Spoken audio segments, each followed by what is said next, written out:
तोड़ने भाव विभोर होके देश के मुखिया भारतीय गणराज्य की प्रमुख राष्ट्रपति द्रौपदी मुर्मू का स्वागत करते हुए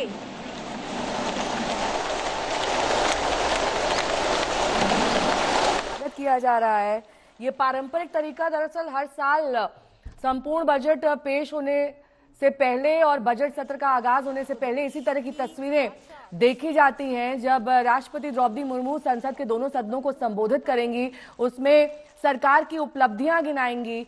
एक प्रक्रिया होती है जिसके तहत ये तमाम चीजें हर साल की जाती हैं और उसके साथ ही धन्यवाद प्रस्ताव पर चर्चा के जरिए भी सदस्यों को सरकार और प्रशासन की कमियों और गलतियों की आलोचना करने का एक तरीके से यहाँ मौका भी मिलता है। ये कहा जा रहा है कि कई अहम बिल हैं जो पेश होंगे। इसके अलावा जब कल बजट पेश होगा उसके बाद भी विपक्ष कई तरीकों से प्रहार करेगा सरकार पर और उनकी उपलब्धियों पर। हालांकि इस अभिभाषण में सरकार की नीतिगत प्राथमिकताओं और आने वाले साल की योजनाओं का जिक्र किया जाता है। राष्ट्रपति के अभिभाषण पर फिर सदस्यों द्वारा धन्यवाद प्रस्ताव पेश किया जाता है। ये एक तय प्रक्रिया है जो हर साल निभाई जाती है। राष्ट्रपति आम चुनाव के बाद पहले सत्र और हर साल के पहले बजट सत्र से पहले संसद को संबोधित करती हैं। इसके अलावा इसे राष्ट्रपति का स्वागत एक अभिन्न अंग माना जा सकता है बजट सत्र के आगाज का, क्योंकि 13 फरवरी तक ये बजट सत्र चलने वाला है और बीच में एक ब्रेक होगा, एक अल्प विराम होगा, उसके बाद दोबारा इस बजट सत्र का आगाज होगा। लेकिन ये तस्वीरें बेहद ऐतिहासिक, जिसमें राष्ट्रपति द्रौपदी मुर्मू को आप देख सकती हैं।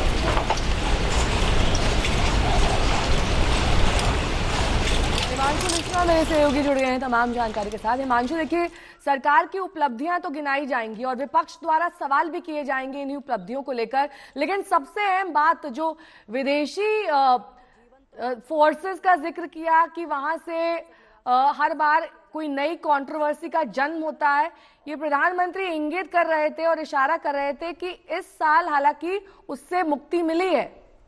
देखिए, बिल्कुल ये बात सही है कि प्रधानमंत्री नरेंद्र मोदी ने जो कहा है, जब भी बजट सत्र की या संसद सत्र की शुरुआत होती थी तो कुछ ना कुछ ऐसी रिपोर्ट्स आती थी, चाहे वो जॉर्ज सोरोस की हो या पेगासस की रिपोर्ट हो या आप देखेंगे हिंडनबर्ग की रिपोर्ट हो, जिसको लेकर जो है लगातार विपक्ष जो है संसद के अंदर हमलावर रहता था, सरकार को घेरने की कोशिश करता था, संसद के अंदर गतिरोध बनाए रखता था।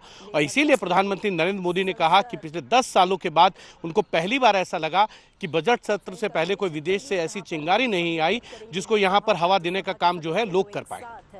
इसके साथ ही हिमांशु, जो बिल पेश होने हैं उसको लेकर भी लगातार कोशिश की जाती है। हालांकि जो विपक्ष है कई बिलों को लेकर एकजुट एक मत नहीं दिखाई देता है। कई ऐसी मुद्दे भी हैं, खासतौर पर अडानी अंबानी का मुद्दा, जिसको लेकर विपक्ष एकजुट नहीं है। लेकिन तस्वीरें बेहद ऐतिहासिक, हर साल इसी तरीके से परंपरागत रूप से राष्ट्रपति का अभिभाषण होता है, इसी के साथ बजट सत्र का आगाज होता है। लेकिन फोकस इस बार कहां होगा, क्योंकि चुनाव तो बीत चुके हैं और मोदी कार्यकाल का ये 3.0 वर्जन है, तो अब बजट से कुछ उम्मीद की भी जाए या नहीं, क्योंकि सरकार तो एक तरीके से देखिए ना अपना पूरा एक लेखा जोखा बना चुकी है।